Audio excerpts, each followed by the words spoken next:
ప్రభునందు ప్రియులైన మీకందరికీ యేసుక్రీస్తు ప్రభువారి నామంలో శుభవందనాలు తెలియజేస్తూ ఉన్నాం. దైవ సేవకులు బ్రదర్ భక్త సింగ్ గారి పరిచర్యలో నుండి దైవ మర్మములు. నవంబర్ 1, మీరు లోకమునకు ఉప్పై ఉన్నారు. మత్తయి సువార్త 5వ అధ్యాయం 13వ వచనం. ప్రభువు యొక్క కొండమీది ప్రసంగంలో ఒక చిన్న వాక్యమైనట్టి దీనికి ఒక ప్రశస్తమైన సందేశం ఉన్నది. ఈ 3 అధ్యాయములలోని యావత్తు ప్రసంగమును ప్రభు క్లుప్తముగా ఈ 4-5 మాటలలో ఇమిడ్చి ఉండుటను నీవు చూడగలవు. ఉప్పు అనగా అర్థమేమిటో ముందుగా తెలుసుకుందాము. ఉప్పు మంచి రుచినిచ్చును. ఏ దేశమందైనను మనుషులు ఉప్పు లేని వంటలు ఇష్టపడరు. ఎంత శ్రేష్టమైన వంటలైనను ఉప్పు లేనిచో ఎవరికి నచ్చవు. ఉప్పు లేని కూరలతో ఎంత అన్నము తినినను సరే భుజించినట్లే అనిపించదు. కొంత ఉప్పు చేర్చినచో పదార్థములు ఎంతో రుచిగా నుండును. లోకమునకు ఆరోగ్యమును కలుగజేయుచు రుచినిచ్చునట్టి ఒక జనాంగమును తన కొరకు ఏర్పరచుకునుట ప్రభు యొక్క సంకల్పమై ఉన్నది. ఉప్పు నమ్మకత్వమునకు సూచనగానున్నది. మనలో ఒక సామెత చెప్పుదురు.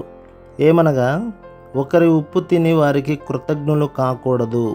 పదార్థములను నిల్వ చేసి ఉంచుటకు కూడా ఉప్పును వాడెదరు. వెన్నను అట్లే ఉంచిన ఎడల చెడిపోవును. కొంత ఉప్పు కలిపిన ఎడల చాలా కాలముండును. నెయ్యిలో కొంత రాతి ఉప్పు కలిపినచో కొన్ని మాసములు చెడకుండును. లేనిచో కొన్ని దినములకే దుర్వాసన కొట్టును. ఉప్పును ఊరగాయలు నిల్వ చేయుటకు వాడెదరు. చేపలు అన్ని రకములైన మాంసములు ఉప్పుతోనే నిల్వ చేయుదురు. ఉప్పు వస్తువులు చెడిపోకుండా దీర్ఘకాలం ఉంచునట్టి గుణమును సూచించుచున్నది. శాశ్వతమైన స్నేహమునకు కూడా ఉప్పు సూచనగానున్నది. దినవృత్తాంతముల 2వ గ్రంథం 13వ అధ్యాయం 5 చూడుము. భంగము కాజాలని నిబంధన అని ఇక్కడ ఉన్నది. పుట్ట అంచులో దాని భావము. శాశ్వతమైన స్నేహము యొక్క నిబంధన అని తెలపబడి ఉన్నది.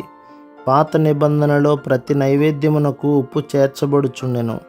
లేవికాండం 2వ అధ్యాయం 13వ వచనం.